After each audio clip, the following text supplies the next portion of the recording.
ahead and get started. How are you? Put your glasses on. I want to see a sea of 3D glasses. He's going to take a photo? Excellent. And it is going to be a 3D photo. Picture, too. Hold on. Throw something. Well, almost. Bigger flash. There we go. There we go. Ready?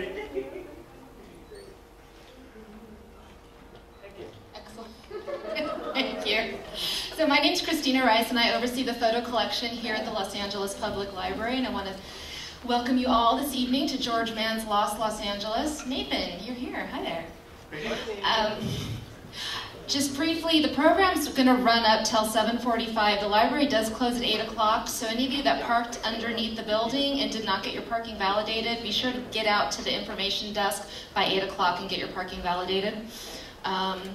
And when you were coming in, there were some flyers on the counter out there supporting or advertising My Friends Group Photo Friends. So if you're not a member, I encourage you to take a look. They're a wonderful organization. They put on a lot of great programs like this one tonight. They co-sponsored. There's also some really cool postcards. You might have seen Clifton's, Baxter Street, and that's advertising an exhibit down in the History and Genealogy Department, which will be running through the spring. So you won't have time to go see it tonight, but I encourage you to come back in the future. And sure, you do not want to listen to me talk too much, so I'm actually going to turn it over to David and Susan.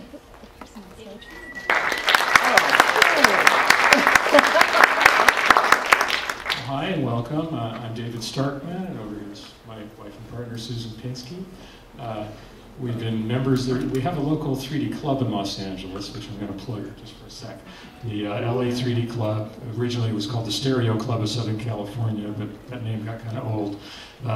But it started in 1955. We've been in it since 1977.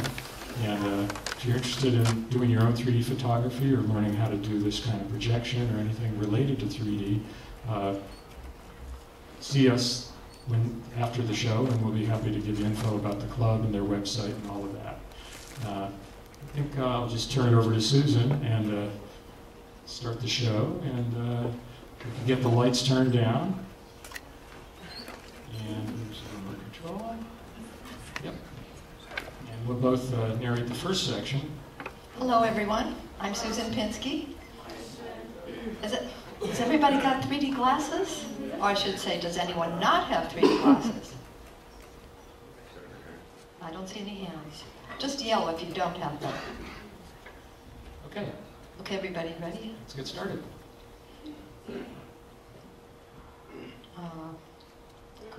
Oh, it's me. Right hand with a clicker.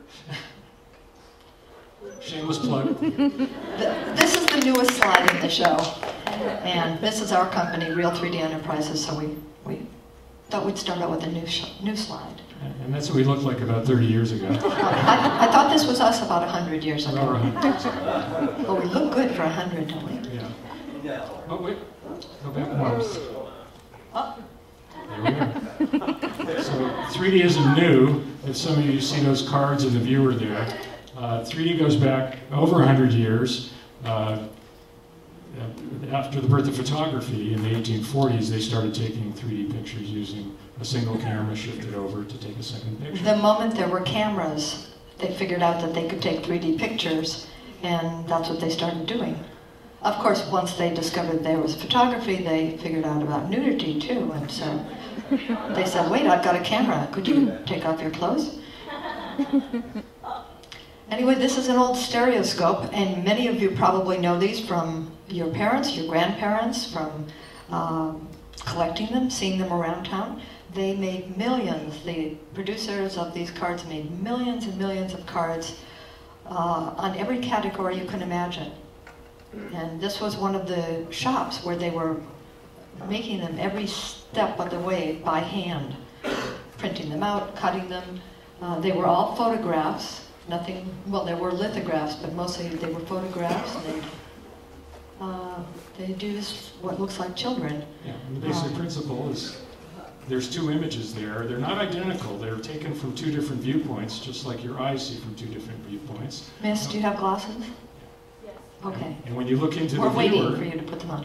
when you look in the viewer, like these old stereoscopes, your right eye would see the right image, your left eye would see the left image, and your brain puts it back together in 3D. The glasses you're wearing now are doing the same thing by separating the right and left images, so each eye is actually seeing only the one image intended for it. So once the stereo cards were made, then you could just go into a stereo shop and you could buy your viewers or any cards on anything. You could buy them on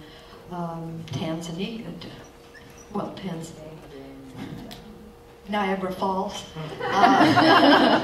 You could buy them any part of the world. Australia, kangaroos, New Zealand, China, Japan. Before movies and television, this was armchair travel.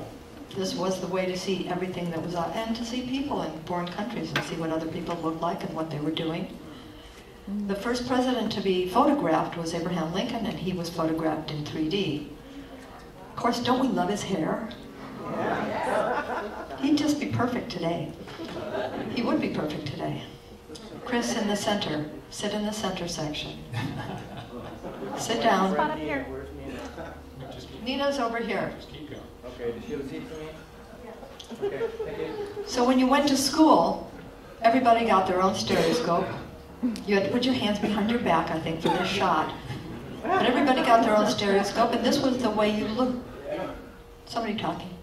Did somebody want to say something? It's okay. If someone wants to say something, that's okay by me. Go ahead. So anyway, this is how kids learn, and adults too, but this is probably how they learned geography and learned about other cultures, other ways to travel. Moving right ahead, moving up to 1947, this is when the stereo realist camera was introduced, and it was about 10 years or a little less than 10 years after Kodachrome was introduced, so it was a marriage that was perfect. And the pictures you'll be seeing tonight, taken by George Mann, were shot with a camera like this one. It's 35 millimeter. It takes 2 square images. And there's a sample of that kind of camera, or that camera, over there next to the box. You'll find out what the box is later. So that's what a stereo realist slide looks like. It's not half frame of a 35 millimeter. It's about 5/8 in size with a left and a right picture taken at the same time, just with the lenses of same distance apart as your eyes, about 2.5 inches. And when the realist came out, you could go into camera stores and department stores and find 3D cameras, viewers, projectors, and this was the realist viewer that's as easy to take, easy to see, easy to use, and even better when you have 3D glasses on. You'd think this was in a local camera store, but I think this is in an everything store because he's got all kinds of things behind there. But there's your local camera store or whatever owner with a display of the viewer to look in, and celebrities endorse the camera. There's Harold Lloyd, Ann Sheridan, and Dick Powell on the right, one of the Mountie films. But lots of people endorsed the camera, and that's why they got a lot of people interested, and this was the most successful 3D camera out there for a long time. There were many other companies that did make cameras, from Kodak to the Third Dimension Company to Bell & Howell, Wallensack, all kinds of, and Veriscope. They made cameras, viewers, and projectors. Around 1977 or 78, we were at a swap meet, and we discovered this wonderful little box that held 12 realist format views, but they were sequential. You just pressed a button, like that little blue one over there, that's it in the picture. And we got so excited. And the fellow we bought it from at the swap meet said he had a whole garage full of them. So the next day we went over to his house in Santa Monica, and we bought them all. Then we had to clean them and fix them up and get them moving, but we were so excited, and every one of them had this address label on it of George Mann and the address in Santa Monica. So we recently went by there to take a picture of the house, but now there's a hospital there, St. John's Hospital. But George Mann was an amazing, amazing person. He took 3D slides all over the country, all over the world, and he put them into these slide viewers with these beautiful little headings and signs that were hand-painted. And he rented them out, or traded them out, to doctors' offices and dentists and restaurants, and lots of places, bars and things, so that everybody could see the views and appreciate them, and we still have them today. Later on, George was, well, actually early on, George was in Vaudeville, and he was in a team called Brousseau and Mann. And Brousseau, Billy Brousseau? Am I remembering? I don't know his first name. I've suddenly forgotten, but it was Brousseau and Mann, and Brousseau was the father of Nancy Walker. Remember her? Yeah. Anyway, so Brousseau was about this big, and Mann said he was about 6'7", but we've heard that he's really 6'5" or something. But he was a very, very tall guy. He was in burlesque, and he did the whole tour, the vaudeville tour, all over the country, and he shot flat pictures before he got into 3D of all the signs of the wonderful theaters that he performed in. We don't have those images, but maybe one day Level will have a show on those. But the guy we got the viewer from told us that George had been the model for King Vitaman, and he's also, if you go on YouTube, you can see him in live commercials. Yes, on YouTube there are a couple of movies, and he was also a little movie maker, because he knew the Three Stooges, and he was friends with W.C. Fields and all kinds of different people. Anyway, we've been collecting 3D stuff and collecting other people's 3D slides for over 30 years. So what you're going to see now is just a sampling of some of our work. We love Los Angeles, and we love all these old parts of Los Angeles that have changed and things that haven't changed. Chinatown 30 years ago, and that's what he looked like 30 years ago. And in Beverly Hills, there's this wonderful house. Everybody calls it the witch's house, but somebody actually lives in it. But it's just maybe it's a witch. It was originally part of the Willotte Studio in Culver City. It was part of a movie studio, and it got moved in the 30s. This is just a fun slide. We like other people's slides too, so we've been collecting other people's slides, and we have no idea who took this, but we love the car. We remember Bonds on Wilshire, I believe.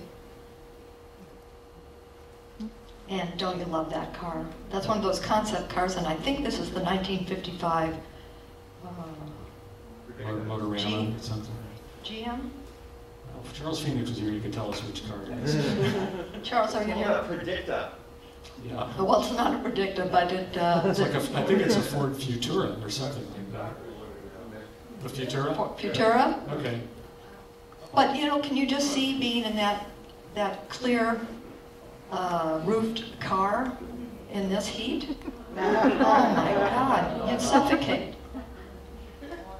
Anyway, just had to include a pic. We love to travel. We love to see 3D all over the place. But this is just a reminder of those old days where you didn't have to be strip searched, and you could take things onto the plane. Actually walk onto the plane. We've got tons of carry-on there. And then we travel around and meet other 3D enthusiasts. Our first 3D convention was in 1983, and we went on some bus tour with a bunch of people, and I just got up at the front and I said, "Show me your cameras." And they sort of went like this. And I said, "No, put them up higher." And they sort of went like this. I said, "No, higher, higher." And so they showed them to me. So I called this my bus full of 3D nuts. Been shooting it ever since with different people. But I love all the different cameras. They're all different makers from all over the world. There's one from East Germany on the left there. And those are all film cameras. And we love people's home pictures, you know, their personal pictures. We love the cars, we love the Girl Scout and the Scout mother in her uniform.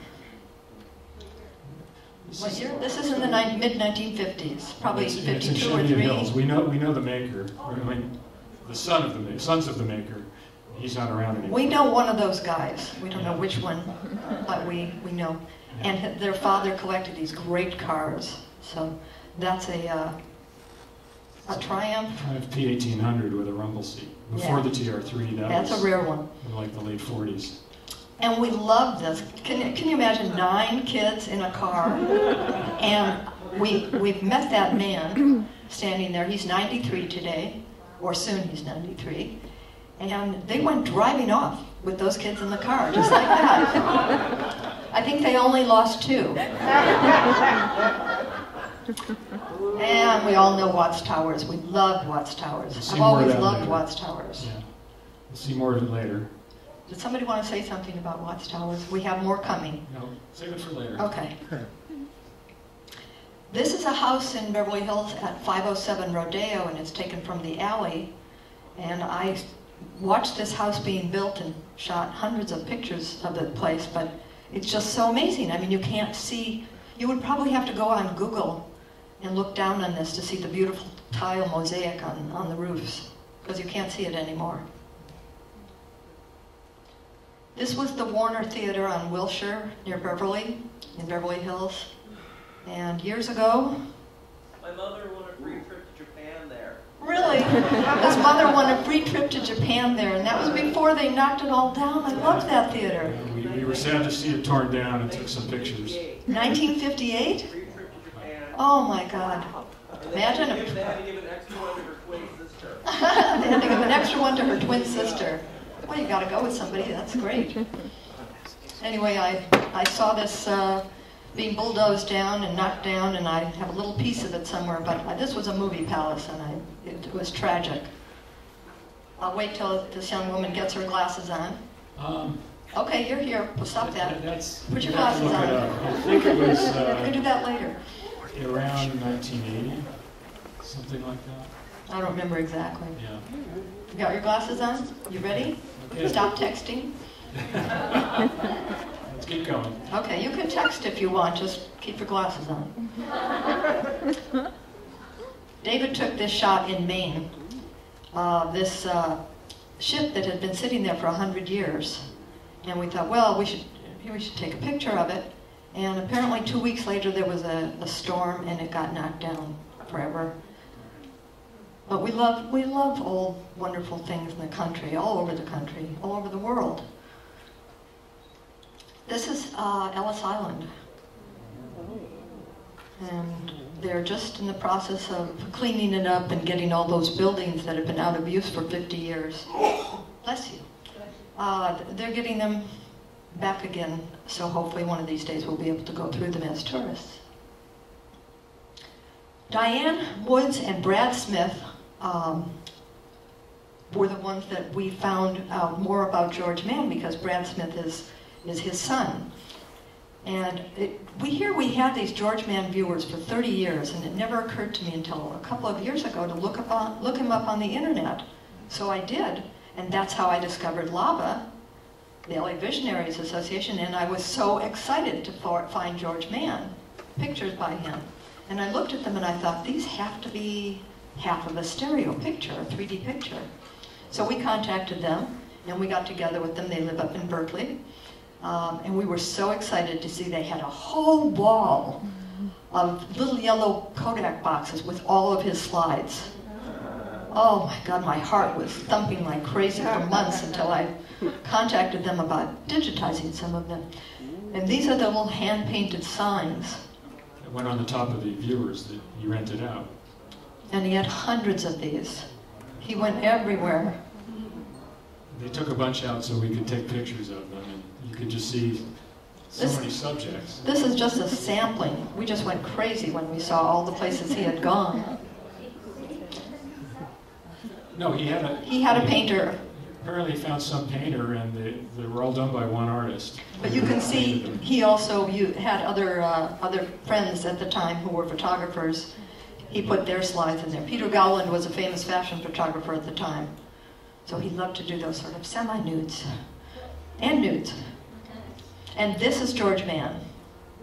This is George Mann in probably the mid to late 50s, David? Yeah, I'd say early 50s with obviously a hand-built prototype, a working model of the concept for a concept model for the sequential viewer that he was building for the 3D slides. And if you go to the next one, this is the blue one that's on the stage here. This is what the panel looks like, and that's what the insides look like. The red round thing on the right is a star wheel, if any of you are familiar with movie-type movements. That's what controls the advancing and keeps things registered. And he really built them to last. I mean, these were heavy-duty things that you could look at and look at. They were not easy to change the slides, but once the slides were in there, they're still going strong today. Yeah, they were not meant to be a... And this is George with a different viewer. We've never seen this viewer, so if any of you come across it, call us immediately. Yes. But this is a coin-operated one. I think he had some coin-operated ones probably at the county fair and at the Santa Monica Pier, and we don't know where else he might have had them, but good way to make some money. And he was George was friends with Bill Lear of Lear Aircraft, Lear Jets. So he had his factory at his disposal and his factory workers. Machinists and the guys who worked on electronics. So he had a lot of help to build these viewers. Look how complex that is. I mean, that's amazing. And you can see there's a little coin operation thing right under his hand.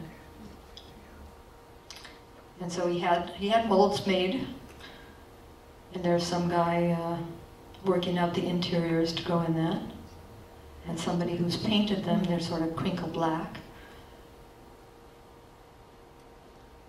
And this fellow, Jaime Brooks. Does anybody know the name Jaime Brooks? Jaime Brock. Jaime Brock. I'm sorry, Jaime Brock. We had to look him up. He was a very famous ice skater, and he apparently did a lot of tricks on ice skates. He was with the Shipstad and... Ice Follies. Ice Follies, what did I say? Shipstad's right. The Shipstad Ice Follies, but he was, if you look him up on the internet too, and he was also in a lot of movies, but I guess uncredited, even in Raintweed County and other things. And apparently he supplied a bunch of pictures to George that we're seeing him. So he was probably picking out the Ice Follies pictures right there. And this is one of George's viewers in Boulevard Camera in Santa Monica, on Wilshire Boulevard at about 10th and 10th and Wilshire. And that beautiful wooden viewer, which we'd love to own, was there with the little stripes going up that say, what does it say? It says, "The new way to see stereo." The new way to see stereo. Hard to read it from over here. But anyway, he's got that's a TDC Vivid that's on the counter, and then one of George Mann's viewer, and a TDC projector view next to it. And we think there's a projector on the other side of that. That would be the logical third item. And camera stores used to loan out stereo realist cameras so people could try them out and see how they liked them and then buy one, because they were expensive back then.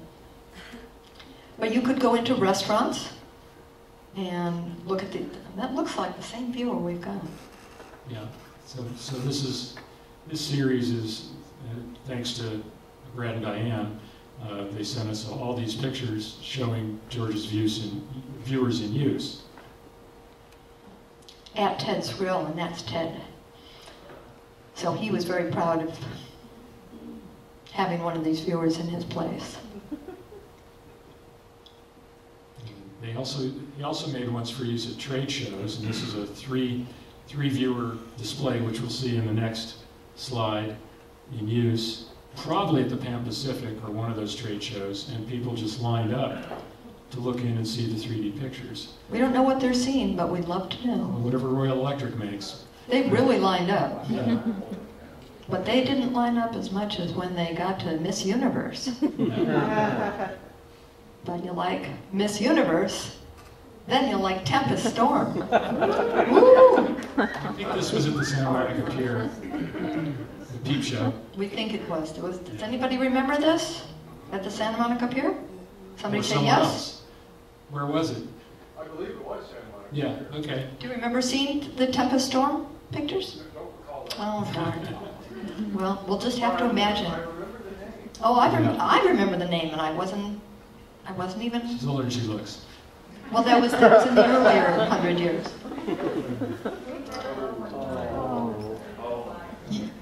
You met Tempest Storm? Did she do a show there? Yep. Wow. Back to George Mann. Wow. Everybody hear that? They met Tempest Storm and she was in her 60s and she was still really hot. That's good to hear. So back, this is one of George's pictures. Things that aren't there anymore. This is what we came to see. So there's Sir, the. would you like to move over to the center? It's better. There's a seat. For those of you off on the side, the 3D picture will be better, and there are empty seats Right in there. the center area. Wait, look. See where I'm pointing? Right there. Yeah. Anywhere Yeah, towards the it's center just, will be better. it's better. As long as we have the seats in the center, we might as well get the best view. We're not that crowded. Anyway, let's go on. So there's the old Hollywood Hotel. I think it was Hollywood Vine. Hollywood Island. Hollywood Highland, sorry.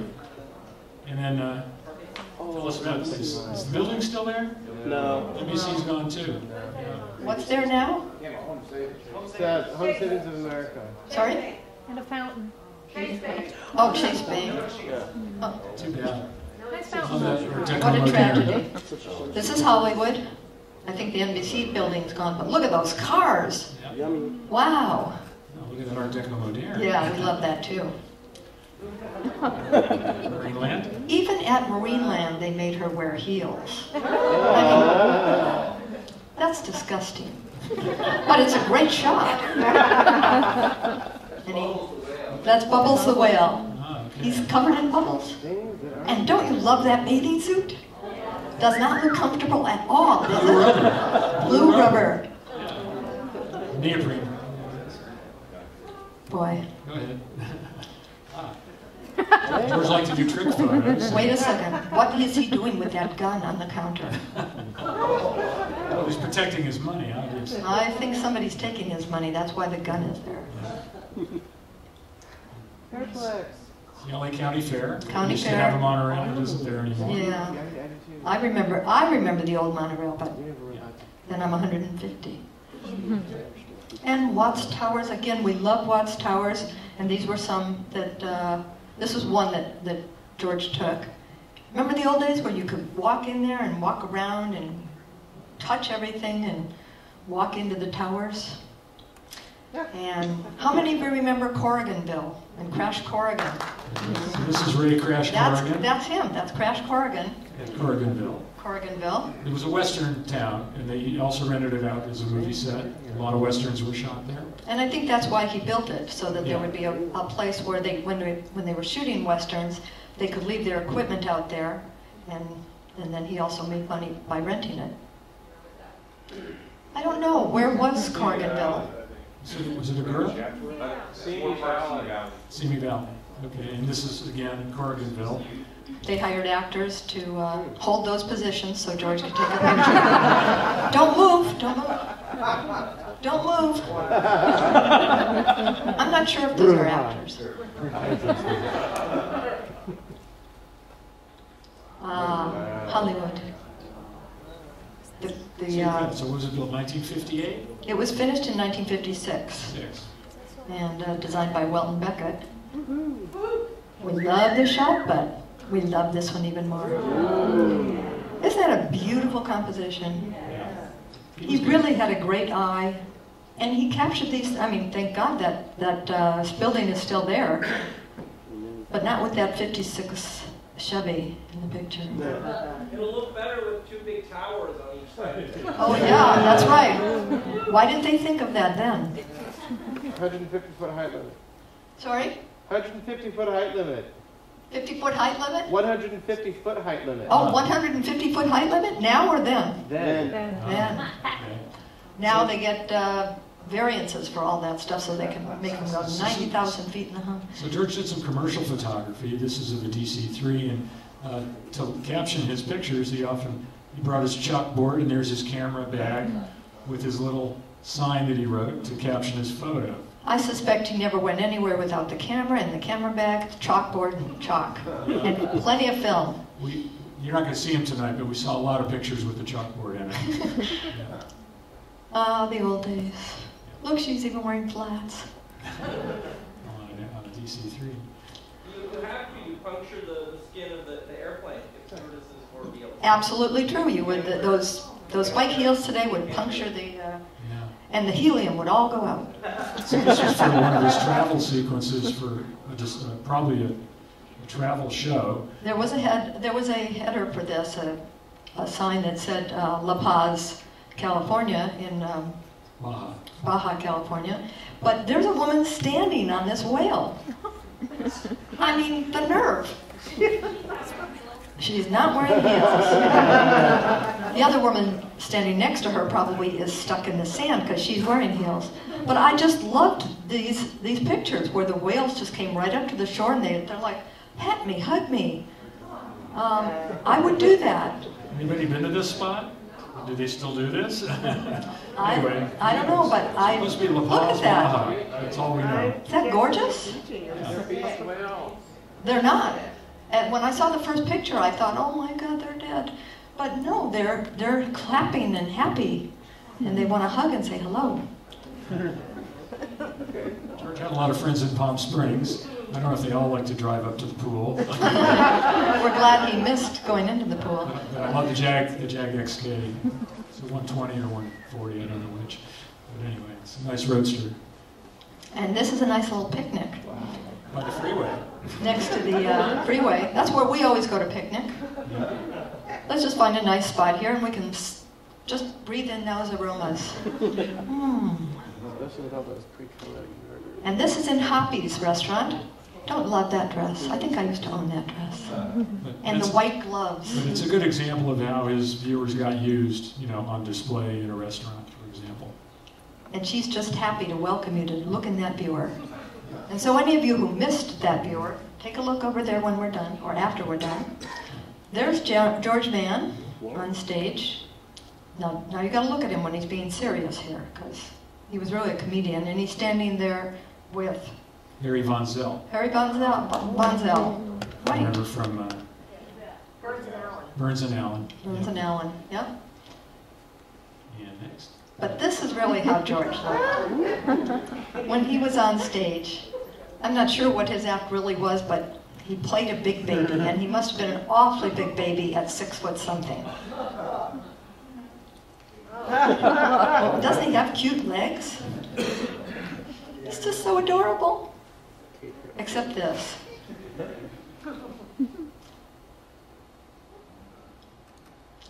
And there he is going off stage, and that's Jack Carson. This was probably on the Jack Carson TV show. And look at their dressing room. See, when you're a star, you really get the red carpet treatment. 3 guys in this tiny little closet. It even has the chairs in it. And their clothes that they have to change into. And so we don't know who took that, because that's George in the back there. So that's our part of the show. And we'll turn it over to...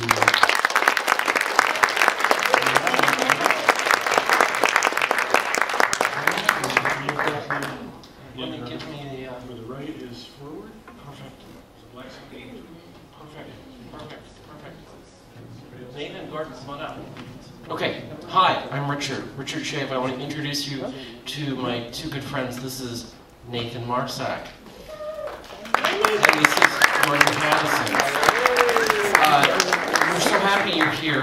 This is when Susan and David contacted my wife and I, which ostensibly to some degree is lava. We were just so excited because George Mann Bunker Hill photos are a big part of the On Bunker Hill blog that Nathan, you were a big contributor to, and Gordon, we sort of found you through that blog. So George Mann George Mann, we found each other. A big part of our emotional half acre is tied up in Bunker Hill and George Mann, which we're now going to talk about and show you about 40 slides of for the next 40 minutes or so. Okay. I think that Susan and David, we're going to give some time during the Q&A so people can look at the viewers. We're going to cut into the Q&A time because we have to get out of here really fast. So we'll get to that. Okay. Why don't you guys, Gordon, you have a mic? Go stand over on that side. Can you hear me? Nathan, go stand with him, and I'm going to stand on this side. Or you stand right here. You stand on this side. Take the microphone. I'm going to walk you through it. So start talking. We're going to show you some slides of Bunker Hill first that George Mann took. It kind of encompasses what happened to Bunker Hill, and then we're going to take a stroll through Bunker Hill. As it was, we'll take you back to the 1950s and early 1960s. How many of you have been on Angel's Flight? How many of you were on Angel's Flight when it was there? I was. It's down about a half a block now, as you probably know. And it's sort of a nostalgic anachronism now. But in those days, it was a piece of public transportation that people took to go and commute from Bunker Hill downtown and back up again. You have a question? Yeah, can they turn the lights down more like before? Do we have the lights? Yeah, why the lights are up and down. I think it bears some explaining first at the get-go. Gordon Pattison is the closest thing we have in Los Angeles to an actual rock star. The man lived on and grew up in Bunker Hill. So he's going to give you the horse's mouth. Let's get through these slides. We got to get to Bunker Hill. Okay. Tell us what we're looking at. So you want to remember what we're seeing here. Because when we walk through Angel's Flight, you're going to get a real feeling for things disappearing from Bunker Hill. So we're looking, of course, there's the 3rd Street Tunnel. I even brought my little witchmoodle. Don't use the laser pointer. Don't use the laser pointer. Don't. I love my laser pointer. So look at the sort of canonization that it's in. You've got the 1909 Ferguson building, the Hulbert above that, the 1908 Elks Lodge, and next slide. Richard, you know when to go for it. I don't have to play. And so here we see, of course, famously, the Elks Lodge is torn down in November 1962. They're halfway through the Hulbert. And the story of its demolition is incredibly important, and we will get into that during the Q&A. What are we looking at? Now, this is the other side of the street. That is to say, the other side of the tracks, I should say. On the other side of the tracks, you got the Mccoy House, which of course was down at the bottom on Hill Street. So this is 3rd and Hill. Inside of there is the 3rd Street Tunnel, the 1901 3rd Street Tunnel. Let me say one thing about that while we got this slide. This is great. This was the greatest thrill ride for a kid growing up on Bunker Hill that we had.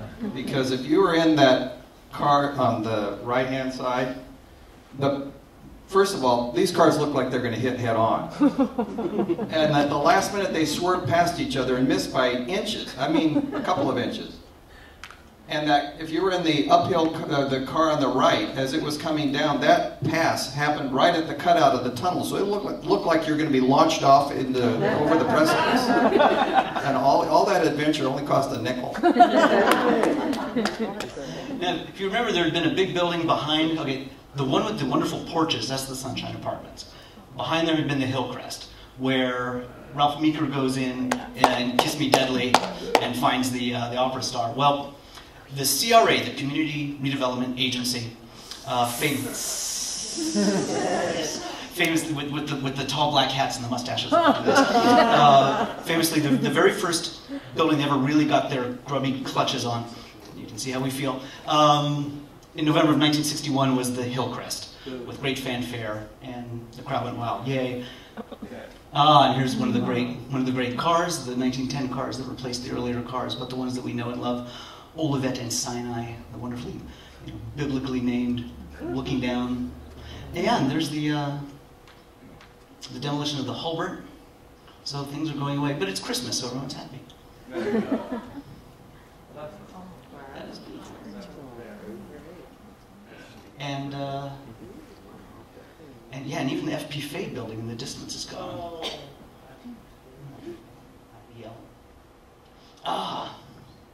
Wait, go back one. Yeah. So there's the backside of the Sunshine Apartments, where on that little deck. I mean, that's where I guess Jim Dawson's in the audience tonight, ladies and gentlemen. Jim Dawson, author of Bunker Hill, Film Noir's Ground Zero, and Pulp Fiction's Mean Streets. Is that correct, Jim? Close enough. And so that's where like Edward G. Robinson in Has a Thousand Eyes lives there, and I believe that's where they plot the Yvonne DiCarlo sits there in the window where the Dan Duryea plots in Crisscross. Very important building. The Hillcrest is gone, and that little newspaper there, I believe, Kennedy's going to go talk to Adenauer. Yeah, we think that George Mann must have put it there to date this. And so we're standing where the Elks Lodge, which had become the Royal Lodge and the Moose Lodge, used to be. Looking at good old. And there you go. So that's what I said about remember that canyonization it was in, and now, yeah, now even the Sunshine Apartments is gone. What year do you think this is, Nathan? Mccoy House is still there. Everything else is gone. Probably 65. I'd say probably around 64, 65. Yeah. It would still be up for another 5 years, basically. Correct. It was in something like August of '69, I think. They finally took it out and they said it'll be right back. Right. Yeah. So there's the Union Bank under construction in the distance. After they took it out, they leveled the top of that hill. They chopped off about 50 feet off the top of the hill. So when they put it back, they moved it down. They had to build a platform for it to go to because otherwise the hill wasn't tall enough anymore to encompass the whole length of the track. So it sits on a platform now. Let's get on to Bunker Hill proper. Okay? All right. All right, let's take a deep breath. These guys know what they're doing. Roll up your sleeves and take a deep breath. Seashells, by the seashore. We are. Here we go. George Mann took this photo and is standing at the corner of Grand and Second. Could you move away from the picture, please? Am I in your way? Okay. Okay? Yeah, perfect. Right. So what you're looking at here is if you know where the what's that silvery squiggly building? It's like, thank you. The concert hall is here. I'm the concert hall. However, the other side of the street is the 1969 Tinker Toy Garage, and that's what you're looking at, the Tinker Toy Garage. That's the Melrose in the dead center, and then the Melrose Annex to the left, and the Richelieu to the right. All 1880s. I think the annex is 1890. And then, of course, everybody always says, well, we got to tear down Bunker Hill because they haven't built a new building there since like 1910. And, of course, the very beautiful, modern 1940 144 South Grand on the corner. The Melrose and the Richelieu were hotels. They were grand hotels in the 1800s. Later became, as many of the old Victorians on Bunker Hill became rooming houses. Beautiful building. I remember the day they tore it down. Now, Gordon, where is this? If you're on Bunker Hill now, where would you be standing if you were looking at this? It's where that Tinker Toy Garage is now. There's a Tinker Toy Garage there. And that's the porch where William McKinley famously delivered an address and held court in 1900. One of his, I think his only visit to Los Angeles. Now, I talk about this is the castle. Anybody know about the castle? Ever heard about the castle? My family we were the last owners of the castle. Wow. My grandmother bought it in 1937. It was built in about 1880. The names associated with it are the Armour family and the Donegans. They were early owners of the building. They left, I don't know when, early 1900s. It was purchased and it was turned into a rooming house. These were single room occupancy rooms that were rented out, and that happened long before my family acquired it. But my grandmother bought it in 1937, along with the building next door, which was 333. 333 was a wonderful building also. It didn't have a name, a memorable name like the castle. But if you go into the LA Public Library photo archives, you'll see an earlier picture that was taken in front of the castle in 1890s probably, with a carriage out in front, decorated probably for the Fiesta de las Flores that used to be celebrated in Los Angeles, sitting right in front of it. Because this was a carriage house back here in the back that also was turned into rooms to rent. But that's the era in which this was built. This is famously shown in a number of noir movies.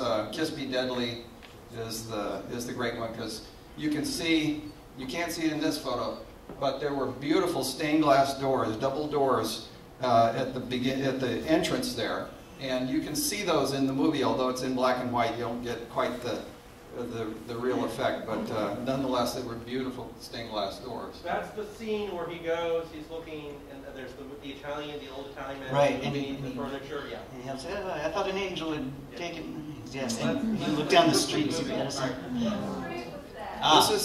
This is South Bunker Hill Avenue, which doesn't exist anymore. South Bunker Hill Avenue. The address was 325. Give you an idea of Bunker Hill Avenue as you ascend from, Hill to Olive to Grand. Once upon a time, between Grand and Hope, there was Bunker Hill Avenue, and Prudent Beaudry famously, it was the 100th-year anniversary, it was 1875 of the Battle of Bunker Hill. So he named what ran along the very top of the ridge of the promontory, the spine, if you will, Bunker Hill Avenue, and that's where all the grandest houses were. And so this is Bunker Hill Avenue. Between, I guess, 4th and 3rd, that house with the red roof would be just the other side of 3rd. And so now this would be, if you know, the Wells Fargo Plaza. Yeah, and then right between the two Wells Fargo towers, there's that big whatchamahoozy, and there's like at the court in the Wells Fargo Museum, and I think there's a steakhouse in there too. That's this. Only, wait for it, this would be 30 feet floating in the air. George Mann, I should say that George Mann took that photo from the front lawn of a building called the Salt Box, if you know about some of the buildings that were up there. Salt Box is behind us and to the left. We're looking through the porch of 333, which was our building. The Salt Box was owned by my great uncle, Mickey. The castle is just beyond 333, which is this building here. And I love this photograph because that kind of a tan building back there in the background is 310 South Bunker Hill Avenue. And when I was born during World War II, my father got out of the service, and he and my mother and I came back to Los Angeles, and we had the second floor of that building, 310. We lived up there. It's the only picture I know that shows 310 South Bunker Hill Avenue. Gordon, you're going to write the greatest novel in the entire world. I will. All right, let's keep moving. Gotta keep moving. That's Rose, the cat lady. Address, what house? That's 315 South Bunker Hill Avenue. That's the famous Foss Heindel house. Heindel, if you know of course you all know your Rosicrucian occultism, right? Max Heindel, the famous Rosicrucian occultist. That's where he lived and worked and wrote all of his great works. By the time this picture was taken, it was best known for the woman who tended for all of the animals in the neighborhood. And Leo Politi, if you're familiar with his book of watercolors about the hill, has a great image, a great watercolor of her. There was a great tower on this house that it has been posited, cannot be proven, but largely posited that the Psycho House, the art directors had seen the Heindel house and said, that's what we're going to make it look like. And Gordon, touch on this for a second, if you will. Everyone always talks about, the whole place smelled like fish heads, and it was full of juvies and junkies and hops and moral decay. But no. I see all these flowers and these wonderful pensioners taking care of cats and things. What was it really like? Well, the Bunker Hill was definitely the domain of people who were working people. It was built by the elite, and it became the home of working people. People who worked downtown, worked and lived up on Bunker Hill. All of your needs could be met pretty much within walking distance. A lot of these people didn't have cars, but it's what we call new urbanism today. That's right. Many of the people who lived up here were what were called pensioners at those times. We call them now the elderly poor, living on Social Security. This house, this building, was directly across the street from 310, and there are a number of pictures of me looking out the window of 310, and this is what I was looking at, is this building over here. And I always remember wondering, why in the world don't they paint that building? But I realized now why. This building was shown in lots of noir movies that were shot in the 40s and 50s, and it would be like taking a well-known character actor and giving him a facelift. It'd never work again. Yeah, Losi made a great version of M. You're all familiar with the Fritz Lang's M. Yeah. But there was a 1950 version made in America that's completely fantastic. And the killer, you know, the killer, child murderer, lives in this house. And who is he? Who portrays the killer in No, in the 1950 version. David Wayne. David Wayne, that's correct. All right, Nathan, what are we looking at? Oh, again, Bunker Hill Avenue, great houses. I believe this is 232 on our left, and 238, which was built in 1878 for Julius Brousseau. He was a big judge here, known as the Brousseau Mansion. And again, floating, 30 feet in the air, not at Wells Fargo, but down a block, I guess, towards First Street, between First and Second.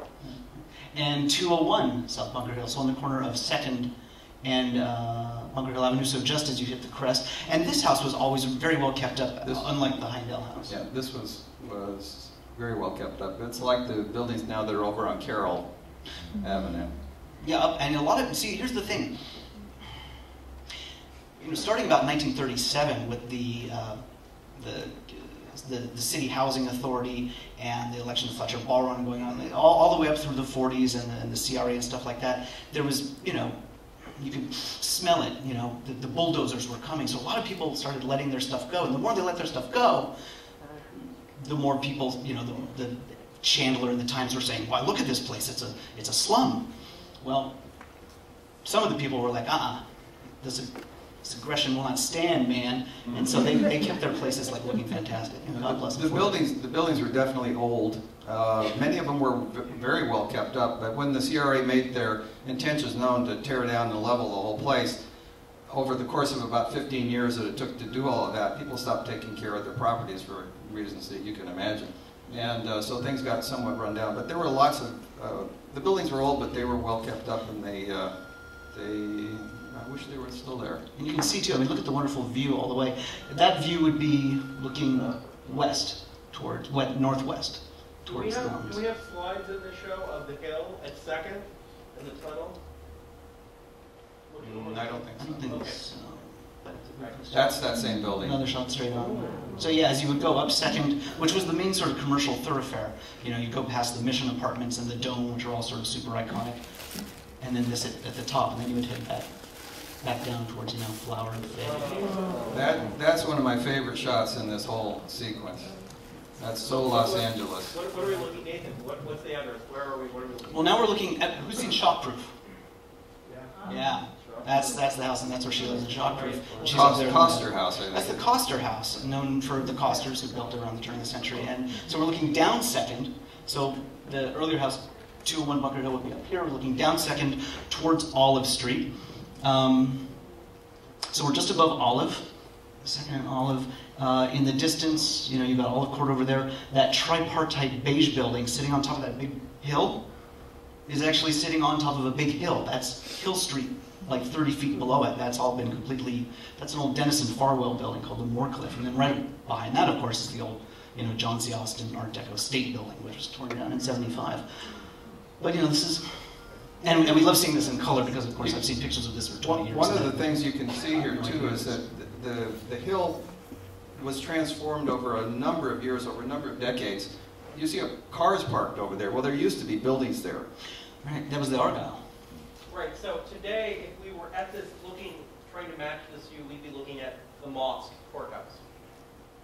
You would see the Mosque Courthouse, yeah. You could see it. Down that way, yeah.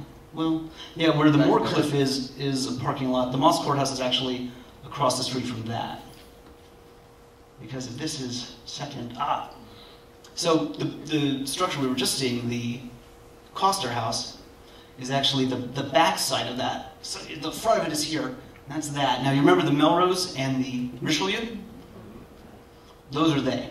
The Melrose in the middle. No, I'm sorry, the Melrose and the Annex. That's the back sides of those guys. So we're standing on down by Olive. So we're on Olive Street. We're down by Second Olive. is to our left, and we're looking up at. Imagine back in the day. It's 1902. You've got the top floor of the Melrose Annex. City Hall, so you're looking straight at City Hall, but City Hall, of course, hasn't been built yet. You're looking basically towards the river, and from there you could probably see Catalina. If you go today and stand at 2nd and Olive and look up that way, you'll see the. Yeah, you'll see you'd be the Tinker Toy garage is there, and then the concert hall is. The concert hall's right there. Yeah.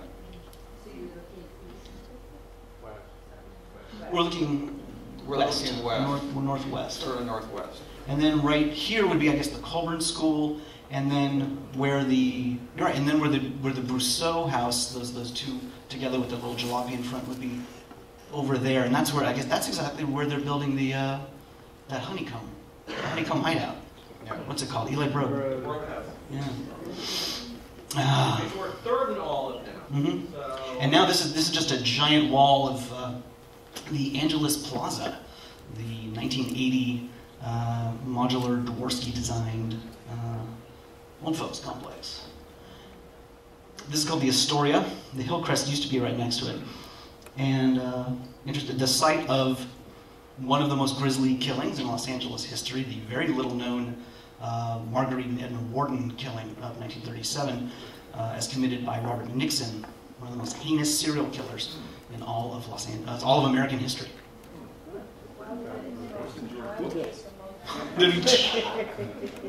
Yes, George Bush, the famous serial killer. Now, we just turned to our left from that last picture, and we're looking down 3rd Street. And the intersection is 3rd and Grand. You see a little hill that goes up. Right, that's at going the to top of the hill where the palm trees are is South Bunker Hill Avenue. So we're looking pretty much due west. To west. Yeah. On 3rd Street. So we love the Lovejoy with its swag and garland and its crenellated parapet and all that jazz. But and then the Nugent. I know I'm leading up into Gordon's talk, and because I want everyone to see where it says delicatessen right there, as featured in the movie Cry Danger. Well, Yeah. go. When I was a kid, we would come up from downtown, having been shopping, take the Angel Slide up, and we'd walk this street up to Bunker Hill Avenue to go back to the castle. But we would pass that delicatessen on a hot afternoon. I'd go in there and buy a Pepsi Cola out of a cooler, out of a bottle that cost probably a dime. In the movie Cry Danger, if you get that movie, what you'll see is that Dick Powell drives his Nash car up Grand Avenue, makes the turn and parks right there on 3rd next to that, gets out and goes in that delicatessen, and there's the cooler with the bottles in it right there. But Richard asked me some time ago, what's at the corner of 3rd and Grand now? And I told him, nothing. Nothing memorable. There are buildings there, but there's nothing to distinguish it now from an intersection in 1,000 intersections in 1,000 modern cities. These buildings had personality. They had names. That's the Lovejoy.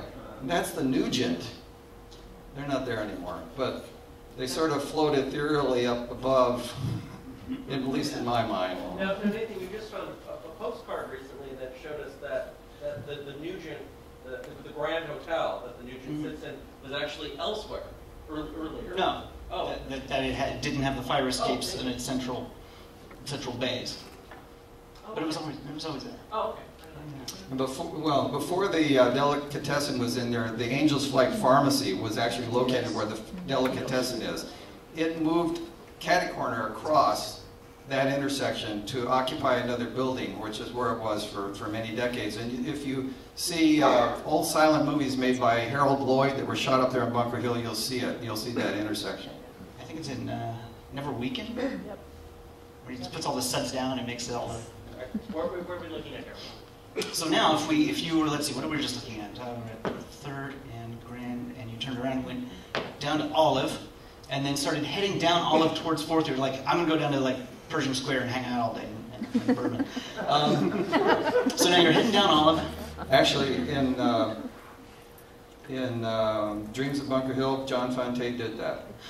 He walked right past here, on his way to Purging Square. Exactly. So if you remember, like the shot we saw earlier of the Astoria and its neighbor, the Blackstone, and stuff like that, they would be over here.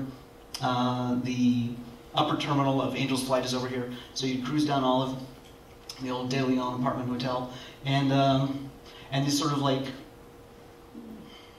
totemic Bunker Hill structures, these wonderful houses that have been, over the years, probably in the teens or the 20s or the 30s, turned into apartment complexes. What causes the whiteness on the beams?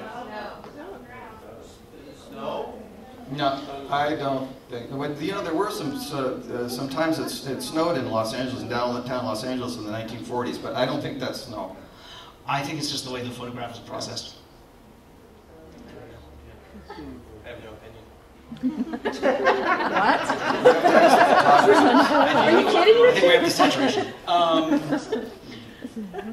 The Rossmere, aka Majestic, aka the Lima. It's tough for researchers. They love to change the names on these things. A lot of new owners. What was this? First and Hope. Now the site of the. Oh wait, I think we got another shot of this right now. Yeah, we did. Yes. Sort of First and Hope. We're looking down towards the Dome at 2nd and Grand. That wonderful domed building, which was originally known as the Minnewaska.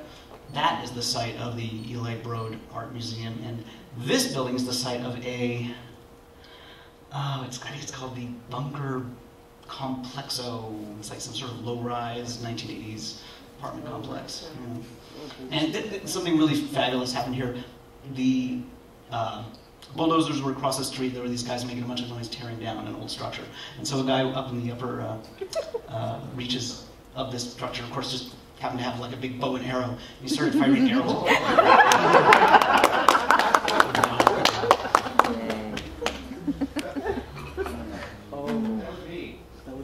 Well done. And not Bunker Hill, but gives you a flavor of the now vanished adjacent neighborhood. I believe the sensuous block went from bordered Spring and Main? Spring and Main, yeah. And very near the Plaza, and this is all removed for when the streets are straightened out and parking lots were put in. Yeah, I'd forgotten we put this one in. Oh, this is so good. So Nathan, where are we here? So we're at the corner. Fonte Square. We're like, Yes, we are. Stone's throw. Fonte Square, the corner of 5th and Grand. Right out there. Right there. And the Edison Sans green neon still stands. Her neighbor, the orange sun-kissed building, but and the Biltmore Garage, I believe that's now the gas company tower. But of course there was neon everywhere. But people love LEDs so much, maybe we'll put some LEDs up there. All of this was just a block or two north of here, where we are now. Right. So if we're looking, if we're looking along the side of the Edison building, that's going up the hill on Grand. That's basically north up the hill on Grand. Yeah. Grand would be shooting up that way. Yeah. So we're basically standing with our backs toward the. Oh. Okay, that wasn't the record. Okay. Wow, we did good. Okay. Okay. Very good. That was okay. Very good. Very good. Thank you, guys.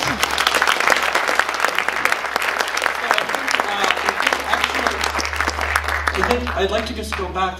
We have some. I think there are some hanging questions really quick that we should try and answer. Let me just go back to one, not the census block.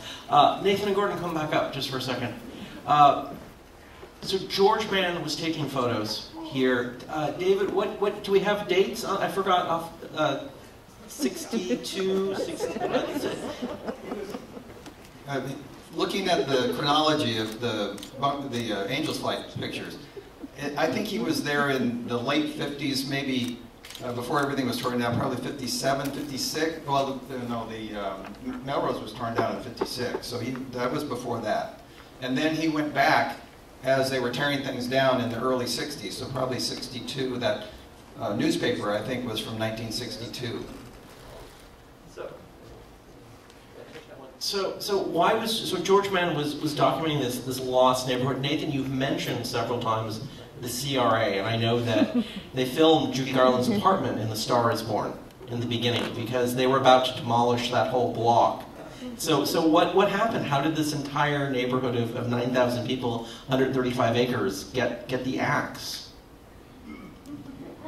You want the 5-cent version? Or the I want the 10-cent version. Okay. We did really well on the slide, so I have a couple minutes to hear about how this neighborhood became lost.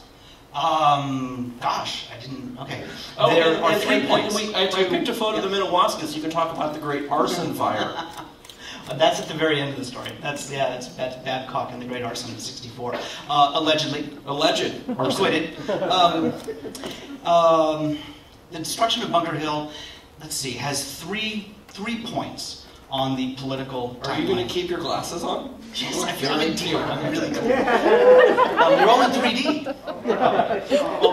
I love 3D. It's so cool. It's weird. You know, I was raised in hydrocarbon geology, and we do a lot of work with 3D seismic to map subsurface strata. And a lot of that has fallen by the wayside now because now we work in 4D. Do you know what the fourth dimension is? Time. So there you are. It's all about time.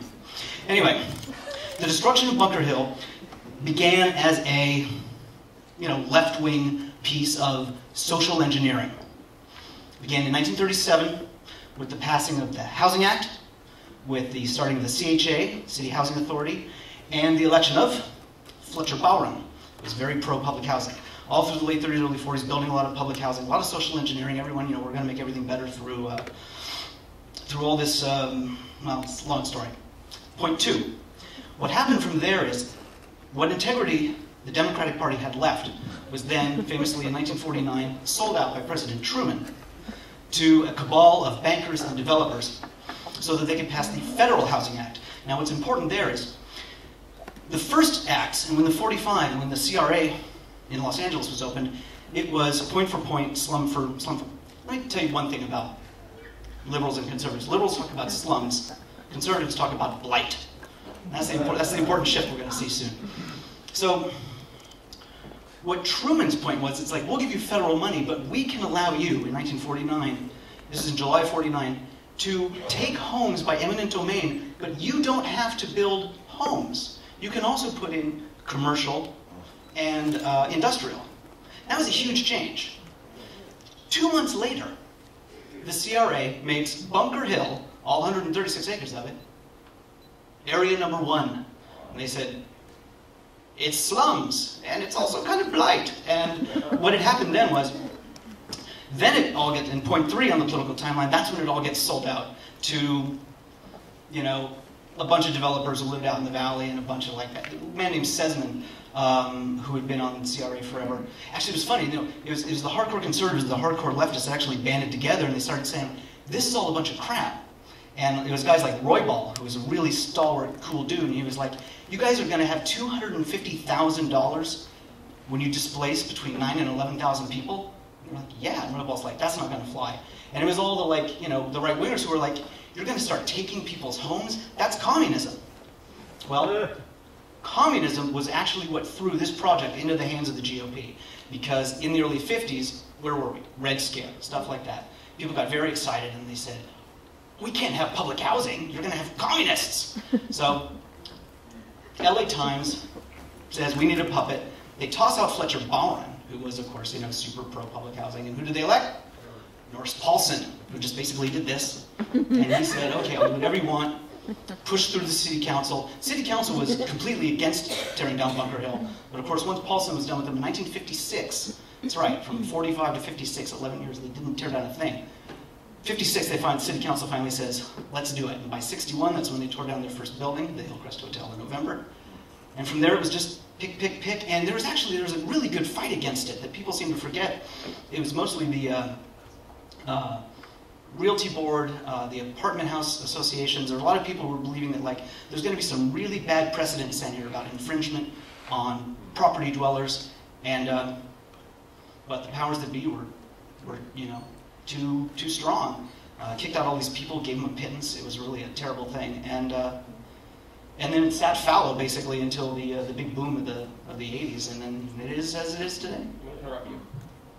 Gordon, your father used to get letters from the CRA about the salt box in the castle. Just give us, just before we move on, yeah. Just to add to what Nathan was saying, the people who lived up there were largely elderly artists, writers, people who worked in working day, everyday working people. It was a constituency that was easy to overlook. When the CRA got to where our buildings were, they were tearing buildings down kind of here and there, but they started moving from the northern end of Bunker Hill down toward the south, which is where we were located. And we had moved to Honolulu in 1959, so we were living in Honolulu, but we still owned the property. And the CRA would write, I have the letters the CRA wrote my father, a series of them, and there was the first letter, and then there were several others that started out, maybe you didn't get our first letter, because he didn't respond.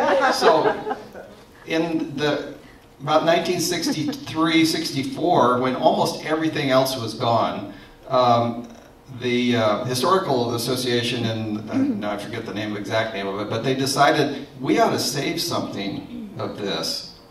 And so our buildings, the castle and the saltbox, were among the very last of the buildings that were up there, and so they got designated as historical monuments. A lot of good that did. But they were moved. They were to be the founding buildings of what is now Heritage Square over by the Pasadena Freeway. And so they were actually moved at some expense over there, and they put a chain link fence around them and just left them there. And they lasted about 6 months and were burned down. So they don't exist anymore. Yeah, the chain link fence was out. Yeah. One other thing I should say, Nathan mentioned hydrocarbons. There is actually hydrocarbon underneath there. And one of the contribution my mother made to this whole thing was she said, don't sell them the mineral rights. We still own the mineral rights. God bless you. Is she feeling better, your mom? Yes. Good. Okay. We've got thank you, Nathan. Thank you, Gordon. Thank you. We just have some, I just want to pick up, if we could get the lights down, we just have maybe, I think, 10, 12 more photos. Olvera Street. All right. Olvera Street, let's get rid of that. All right, so this is the Avila Dome. Avila Dome, 1818, oldest structure in the city of Los Angeles. This is where Christina Sterling in 1925 had her epiphany on the steps of this building as the bulldozers were coming. She saw the demolition permit, the sign saying the building was condemned, and she rallied and got Harry Chandler in. 5 years later, Olvera Street, as we know it today, opened up as a great tourist attraction, and God bless Christina Sterling. Women like Christina Sterling and developers like Barry Shine, Tom Gilmore have a lot in common. They are trying to redevelop areas of high crime and low population. And think about it. So just we'll move on with that. I gotta put my glasses on. This is the Avila Dome. This is nice. These are just great iconic scenes of Olvera Street. She used to get masons in the drunk tank. She used to send out, the sheriff used to go out and pick up electricians and masons for her, and carpenters, so they could put them on the county work squad specifically for Olvera Street. She had a lot of... They don't have monkeys anymore. The monk, oh wow. Yes, thank you. Look at that. The hurdy-gurdy. Love it. The hurdy-gurdy. These are great. The hurdy-gurdy, man. All right, that's Olvera Street. I love Olvera Street. And we have, perfect. Nathan, come back up. Let's get us through Purging Square. So this is Purging Square. This is post Styles Clement did the parking lot. Right. Okay. Purging Square is officially designated a park. Actually, back 1781 when the city's founded, but officially.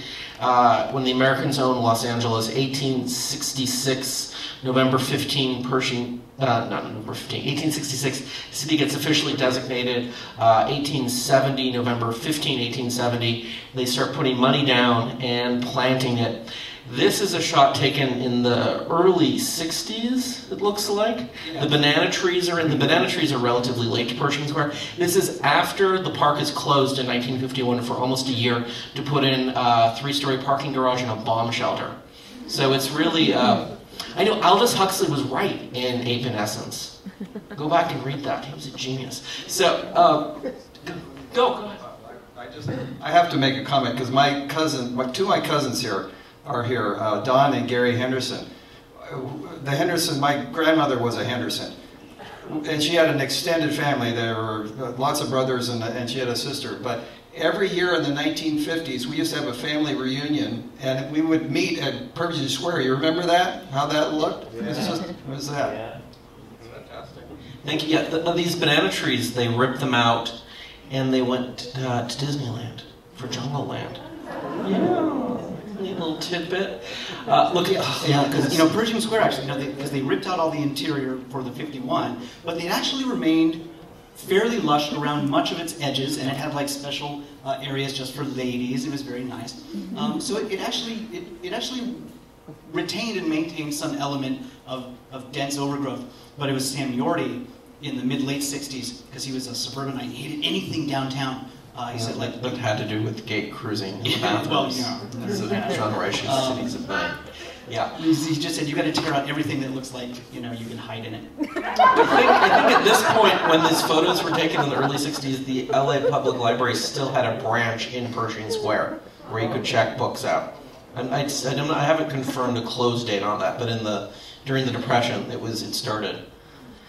This is the Doughboy Soldier. This went in 1918, right around Armistice Day, when they named the square. It went from being Central Park to Pershing Square after General Pershing. In the background, on the left, that's Hazard's Pavilion. That's not Hazard's Pavilion. That's the Philharmonic Auditorium. Philharmonic Auditorium. Nathan is built in 23, 24. No, I think it's built earlier than that. In like 1909. No, Hazard's. Hazard's is late 19th century. Mr. Hazard owned the whole block. Right. It's a series of small pavilions. It's Hazard's Pavilion, and then I think that's R.B. Young. And yes, Hazard's Pavilion is Robert Young, and then we get the Philharmonic, and which is just a giant, great, futschked, Gothic pile with all the Bishop House. And then, I think it's Styles Clemens who comes in and does a clean lining on it in about 1938. Right. And of course it was famously torn down in 85, 86. Because it's still a parking lot. It's the most beautiful parking lot you've ever seen. Happy to say that the first leasers one of the first leasers in the Philharmonic, a Baptist church, was the last tenant too. Temple Baptist. Thank you. Yeah, Temple Baptist. And this is such a great shot. I think we can. And the Doughboy is still there now. He's relegated off to the. The ghetto, the statue ghetto, where the dogs eat. Yeah. So we've got the auditorium. I just love it. This is the Spanish American. This is the soldier that to commemorate the Spanish American War. Biltmore Hotel in the background. You can see Temple Baptist Church. Yeah. Yeah, this is such a great photo. Oh, yes, that's right. Let's go back. Yep. So Googie's right there in the 1910. So Manner and Skilling Auditorium. Nathan, can you say that again? I'm not sure if everyone heard that. The original. Yeah, the auditorium building is built in this sort of grander. Mock Gothic style. So Neher and Skilling designed a hotel next to it at 5th and Olive. That is then also clean lined. Yeah, and that's an Army and Davis Googie's that you could actually go into in like 1985, 1986. Did that. You are so cool. I am. They wouldn't let me into the porno theaters on Main Street. That's okay. Okay, so Purging Square, and that's the end of Purging Square, and I think we've just got that's only the end of is the end. Purging Square is Watts Towers. Just stay up with you for a second, Nathan. Okay, Watts Towers. We have 8 towers. Some of them almost 100 feet in height. Simon Rhodia. I just found this out. I was doing a little research. With his third wife, and he lived here. He moved into this triangular lot at 107th and Willowbrook Avenue, basically triangular lot because of the red car line. He moved in with his third wife. His second wife and he lived in Long Beach, and apparently he started building ornamental sculpture of a large scale that indicated he was moving towards this in Watts. But all of his work in Long Beach has been destroyed. But when people started to investigate this in the early 60s, when the city basically took it over, they found this house he used to live in Long Beach, and they found rudimentary elements of this sculpture there, and I don't think anyone saved it. So it's just, okay, oh, this is interesting. So this is a burned out house, right? So this is a house that Rhodium built. So he started working on this 23-24 by 54, and in 1954, he's done. He's built this structure, these towers. He's taken reinforcement bar from construction jobs he works. He walks out to the train tracks and puts them in the switch lines and uses it as a vise to bend it. Okay, he doesn't use the only equipment. Everything was built by hand. He bends the rebar by hand. He uses the towers as scaffolding to build as he goes. He takes cement and a trowel and presses it into shape, and then he presses in the damp cement, shells, broken plates. This is all built by hand. He built this little house, and when he deeded the property in 1954 to a neighbor, it sat vacant for 6 years, and at that time, the house burned down. And so that house is just burned out when several people started becoming interested, and by the mid-60s, the city's doing pressure tests, trying to convince people that the structure is going to collapse. And of course, they break the machine performing the stress test. So they declare that the Watts Towers is safe because they broke the machine to test it. These are such great, yeah. And so when Mann was here in the maybe the early 60s, this still again was open, and you just didn't have the development down there today of the structure. This is so great. So you can. This is so great. Apparently, he used to pay neighborhood children a quarter for broken plates, and apparently all the kids used to break their parents' plates. So this is a real problem. But fortunately, this was at the end of his work. He started to do all the ornament. Yeah, so that had to stop. These are so... Yeah, this is a truly iconic Los Angeles masterpiece. These are all by hand. He moved to Martinez, very unhappy, died. Yeah, when he started work on this, his third wife divorced him, and that was the impetus, his neighbors thought, for starting this, was his third and final divorce. And there we go. Oh, look at those. They're just gorgeous. And the 3D viewers are really fantastic for this. And I think we're just gonna, let's get the lights up, and, oh, well, we have more. Okay, great. These are different photographers. Yeah, no, but that's a great photo. Wow. Let's see if I can... There's a corner where he started called Marco Polo's ship. Let's see if we got a... Oh. This is all just found, right? He would just walk the train tracks. He would walk south and just pick stuff up off the train tracks. These are so gorgeous. Wow.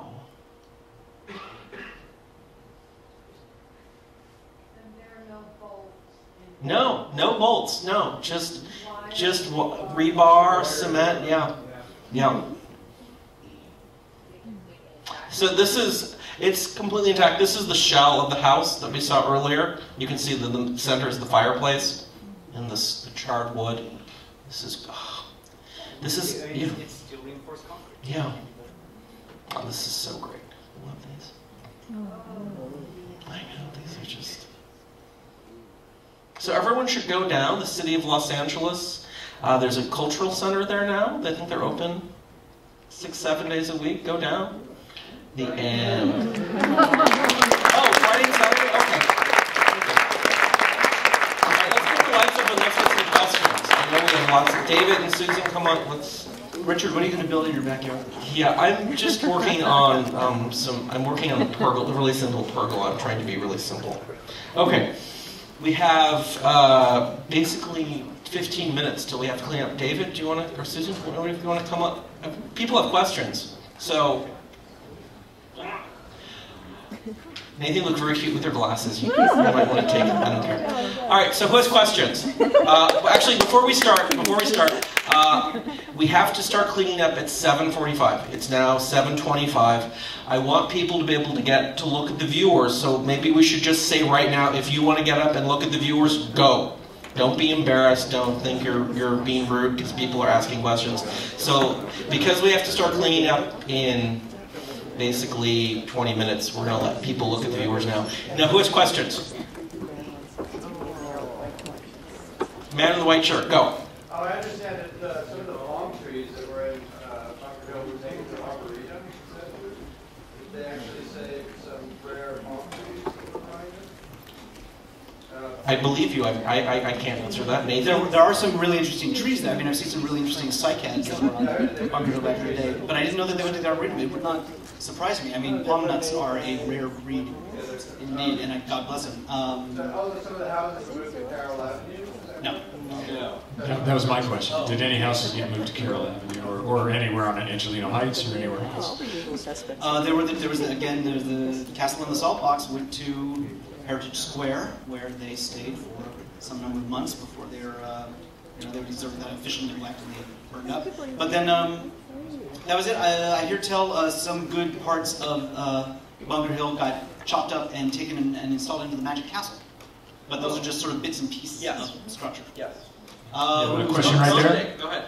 Yeah, Nathan, there's a couple of really nice books by Harold Lloyd of 3D images of ebook, and they're beautiful. Like they come with the glasses in the book and everything like that.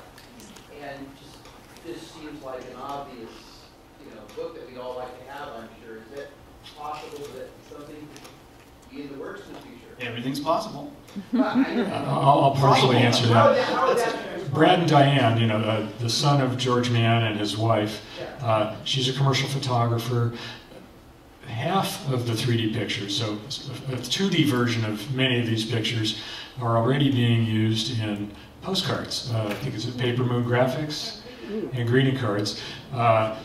We'll have to mention it to them. I don't know whether they've thought of doing a 3D book, but they've certainly got a lot of interesting images. It would be nice for them to be able to do it. But they have all the slides and the commercial rights to do what they want with them, and they've been making money off of them already. So we're actually talking about... Dominic, it's interesting that you mentioned Harold Lloyd and 3D photos, and you, David, brought this up because, of course, Harold Lloyd's grandson found you because he was buying a green card in a store with the George Mann stock photo. And he said, "Oh, that's my mom." And he bought it and he went home, and somehow that led him to email Kim. And so that's... And then we met him when we met with these guys. And then we had a meeting at the Los Angeles Athletic Club and he was playing bass. Right. Yeah. And we've also met Harold Lloyd's granddaughter. So. Cool. Questions? Yes, in the back, man in the blue sweater. Do any interior shots, were there many interior shots taken during this period and that were in 3D? I mean, do they show up as well as exterior shots, or? Well, as far as George Mann's work, most of what we've seen is outdoor photos. It was certainly possible to shoot indoors. It just wasn't here. There were a lot of indoor pictures, but not of these subjects. But we haven't seen, we've only touched the tip of the iceberg of what Brad and Diane have. You have that great shoot up. You have the great bar hold up that you just teased us actually, with one photo. That one with the bar, with the money in the air. There are dozens of other pictures, and there are parties with people, and there's lots of interiors. It just didn't work with this show. He also had a lot of, I think, Hollywood friends and stuff, and there are a lot of pictures were from like Palm Springs, at Palm Springs parties in the 50s, and those are interiors with people and stuff. It's just not the subject of tonight's show, so, someday, who knows. Recognizable entertainment personality. Yeah, he was friends with Lana Turner, and he was in the vaudeville circuit. Some of his stuff, you have to Google around. It's online.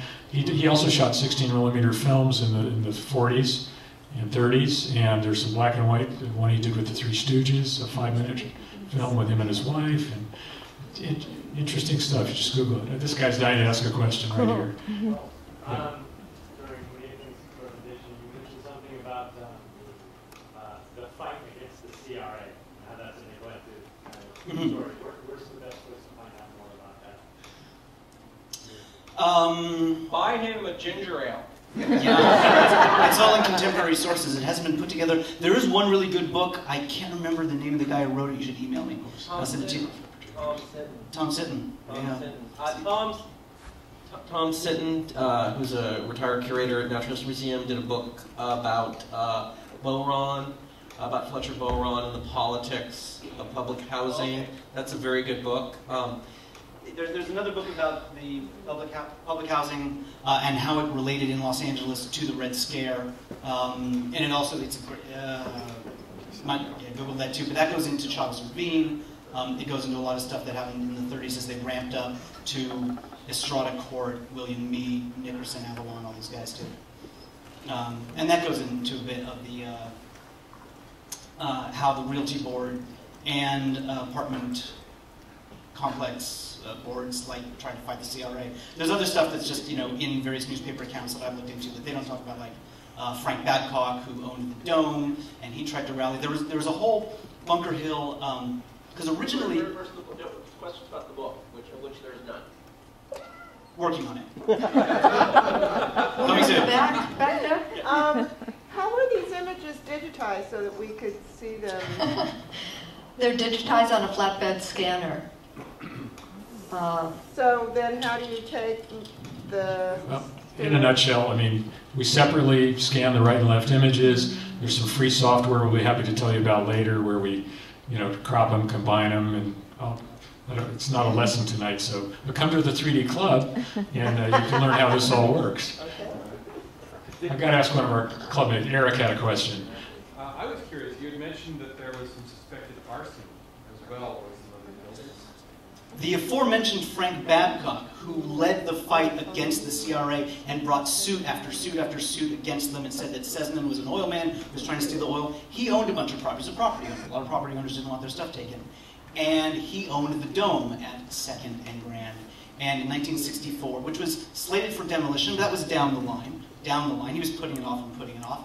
And in, I think, August of 64, there was a mysterious fire. And I think 2 people, in the early morning hours, and 2 people perished, and the thing went up like a tinderbox. And Babcock gave up his fight and walked away. But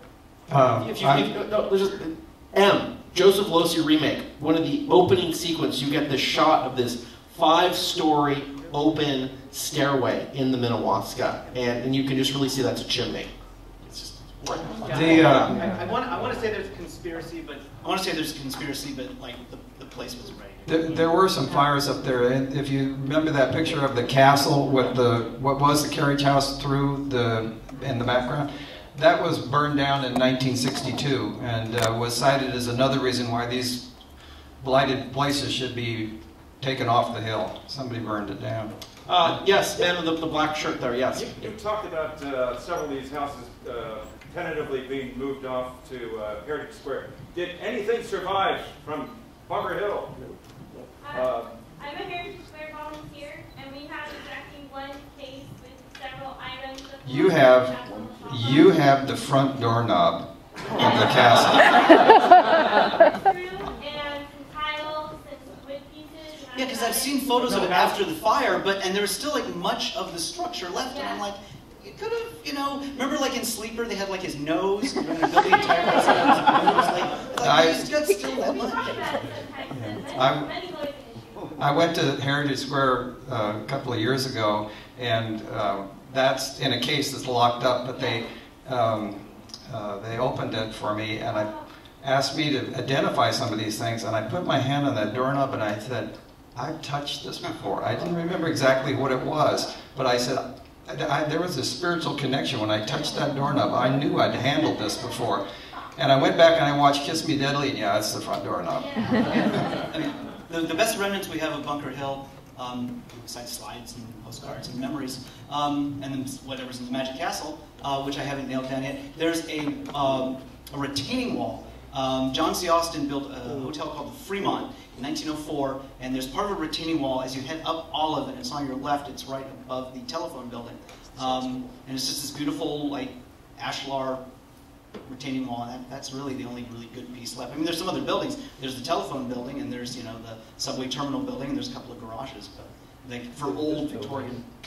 Please mention this. Plug as long as we're up here, we'll put in a blatant plug for Jim Dawson's book, Bunker Hill, Pulp Film Everything you need to Fictions, Mean Streets, and Film Wars, Ground Zero. And if you found this kind of stuff interesting, this book is amazing. Black and white pictures, gives you a whole history of all different parts of Bunker Hill. I didn't know about Court Flight and some of those places before near Angeles Flight. All right, let's take some more questions. Yes. Is there any photographs taken of Neil Kitty who's painted paintings? Is there a collection of that anywhere? I mean, of the paintings of the Politi painting the paintings. There's one in here. I thought he took a series of pictures before he did the paintings. Oh. Leo Politi. That's a good question for the Politi archives, where they may rest. The families, I think the family worked really closely. Christina, she didn't work with them. The Politi show, the family was deeply involved in the Politi show. So it shouldn't be too hard to find them. They had a Politi show here not too many years ago, and the family is deeply involved. Yes, man in the dark blue shirt, yes. An artist actually collected 200 doors from Bunker Hill, and they were one of the first items in one of the first shows at the convention center. There was a small write-up on it in the LA Times, like when the convention center inaugurated. But what happened to all that? Where are they? Right, it's get rid of 200 doors. There were 200 doors hanging on the wall. We're going to find them. We're gonna find them in back of you, Rick. Yes, yes. When Bunker Hill was under serious threat in the 50s and early 60s, was there much of a perception at the time that Victorian buildings could be beautiful or were worth keeping? That's a very good question. To some, yes. Some people are crazy, obviously. That's why you're here. Remember, like in the Munsters, who are the kind of people that lived in a building like that? They were like literal monsters. They were the Addams family. I mean, these guys were touching the head.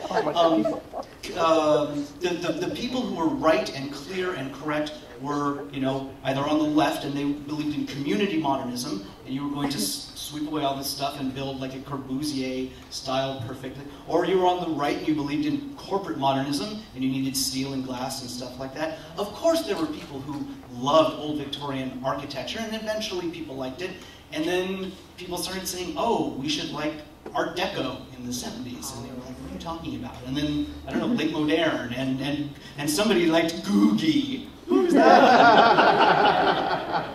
As I said before, all those buildings have personalities. There's no two buildings up there that were all alike. They were all different. They all had personalities, and that's what was so fascinating about them. You drive down the street and you don't see anything repeated. Are there any other questions? I know we're running out of time, and I don't want to miss anyone that's been patiently waiting to ask questions about the 3D process. Kim, we have a couple minutes. You should come down and talk about the restaurants on Restaurant Row. This is my wife, Kim Cooper. You've done some deep and fundamental work on George Mann and restaurants on Restaurant Row. We've got just a couple minutes going, so I think it can be fairly said that Kim is the reason we're all here. Yeah. Yes. She started. Yeah, hi. Thank you so much for coming. The George Mann project has been this amazing gift from Brad and Diane. They just, they found this material. They were trying to figure out what they had, and they Googled Bunker Hill, and they found this website that Nathan and I were working on, and Christina, who helped us put this event together tonight, also worked on, and Joan Renner's here as well, on bunkerhill.org. And, we worked really hard telling the story of Bunker Hill. We had no access to these 3D color photographs. Once we found them, it was like our website came to life. And more material keeps coming out of George's archives, and the restaurants are what I've been working on lately. He was desperate for material, desperate in the best possible way. He was changing out these slides every 2 weeks in all of his customers. So you would go into a restaurant lobby, and as you were waiting to be seated, you could look for free into one of these 3D viewers, or maybe a doctor or a dentist's office. And every 2 weeks he'd show up and he'd change stuff out. So one of the things he started photographing was the exterior of beautiful restaurants in LA. And he didn't just photograph the famous ones, he photographed ones that appealed to him. So if you go to the onbunkerhill.org website, you'll see a lot of those photos. And they're places that had a very brief lifespan, but they still spent a fortune on their signs. And he went all the way up and down Malibu, all the way up and down the Sunset Strip. And coming up next, oh God. No, I'm not even going to tell the story, but I'm a true crime geek, and I was really happy when I was doing the one on La Cienega Restaurant Row to discover that there was actually a horrible crime spree hidden in the history of Restaurant Row involving an heiress who was almost certainly pushed out of an airplane over the ocean in South America. So go home and read it. And, oh, oilmen too. Bad, bad people. It's wonderful stuff. There will be more. And the question of there being a book, we're talking about it. I mean, George is an amazing character. These images are fantastic. I don't know if it'll be a 3D book. I mean, that's a whole other issue, and it's not my expertise. But this stuff needs to be out there. And as fun as it is to put it online and share it, when you print them and you see them, these are gorgeous photos. And now, happily, the Bunker Hill photos are here at LAPL. So if you ever want to look at them printed, you can, right? How would people go about doing that? Yeah, we can. Yeah, I do want to thank Kim for alerting Diane Woods about the Los Angeles Public Library. And so the family generously donated prints of around 30 photos. They're actually sharing rights with us. You can go to lapl.org, click on Browse the Photo Collection, do a search for George Mann. They're all online. So thank you. I think we're done. We'll be here helping clean up if you want to ask us questions. So thank you all for coming. Thank you, Nathan. Thank you, Gordon, David, Susan. Thank you. Thank you all for coming.